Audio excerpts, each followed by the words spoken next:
welcome to our New Music Mondays, where we look at new albums, because new albums are the albums that are keeping the record industry alive today. Okay, and we've always said buy new albums to support the industry. And today's album is McCartney III by Paul McCartney. Now, this album here is another do-yourself album. It's a COVID album because he was stuck on his Sussex farm during COVID. The writing process was he started writing these songs and playing one instrument with it, and then he started overlaying and laying it up with other instruments, and he came up with another album called McCartney III. The COVID lockdown album, I would say. Okay. There are a few of those around.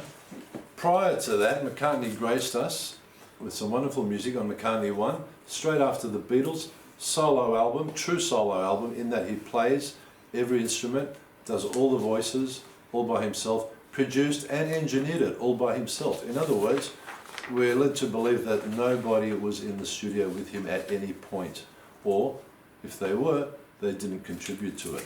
Following McCartney I was McCartney II, and again he played all instruments by himself with some vocal harmonies by his late wife, Linda.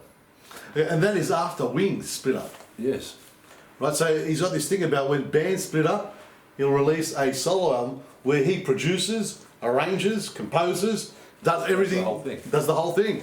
Right, so probably couldn't afford to hire a band, but that's a different story. Okay. I'm sure he can afford a band, but yes, and McCartney III is Paul McCartney and his very relaxed self on the Sussex farm, and with that rural setting is that motif of being on a farm. So there is a song called When Winter Comes, and he's talking about building a drain next to the carrot patch. As you do, yes. Right, and there's also when it's really, really cold, it's so cold that they'll warm their toes indoors.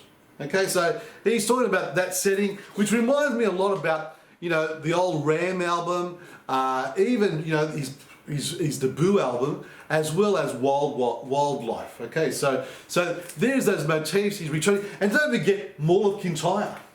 It's about his farm in Scotland, the biggest selling, well, it was the biggest selling British single ever at one point. So he's got this connection with this rural setting, right? And good luck to him. Now I must say, I was a little bit disappointed with things like Find My Way. That's a single, and he sort of says, well, I can find my way, I know my left from right, but we're never close, I'm open day and night.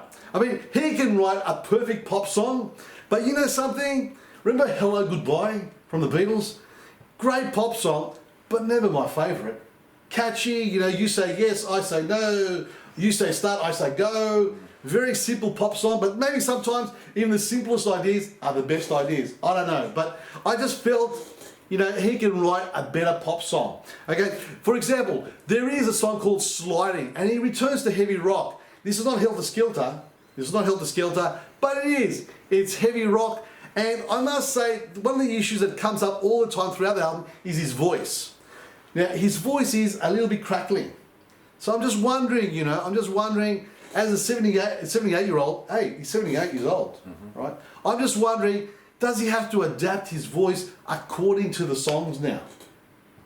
Right? So for example, remember Johnny Cash with those American recordings? You know, he's very elderly too. He comes up with some really, really hip renditions of some modern classics, and his voice suits that. So I'm just wondering, you know, is McCartney at 78 years old, should he be adapting his voice according to the songs that he's producing? Because sometimes rocking out is a hard thing to do at 78 years old. Beauty's in the eye of the beholder, or in this case, the listener.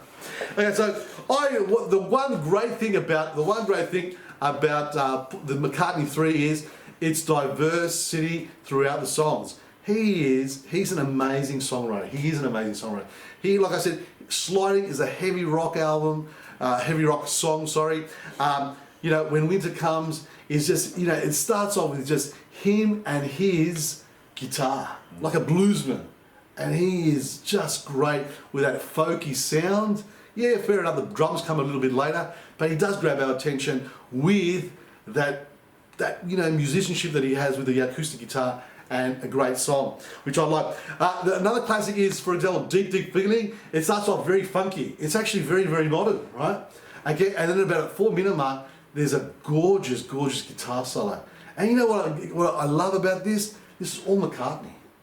It's all him, and when you watch some of the film clips that have been created as a result of this album, okay, it's him playing the piano, it's him playing the bass guitar, it's him playing the guitar. He's doing everything, and good luck to him. Right? And last time I was in Japan, he was doing, I think, 1 or 2 shows in Tokyo, and I would have to say Tokyo was at a complete standstill for McCartney's show, excluding that pedestrian crossing where everyone goes and takes photos. In Shinjuku. Interesting thing about McCartney's technique here, where he overdubs every instrument so that he's playing every instrument himself. He did a television special where he demonstrated how he does that. And he did a rocky little 50s rock and roll number kind of thing. I don't remember the song, but he demonstrated. He started playing the drums, recorded that, played it back whilst playing the bass, which was recorded over that, and then adding guitar, adding keyboards, adding vocals, and backing vocals too. So in the space of maybe 15 minutes, he demonstrated and recorded one song with overdubs, totally solo, in maybe 15-20 minutes or whatever it was. It just comes to him naturally. It was fantastic. So I can imagine when he's got time to sit on his farm and just play around with ideas or songs that he's written and record them and take his time with it, I can imagine it would be a real gem.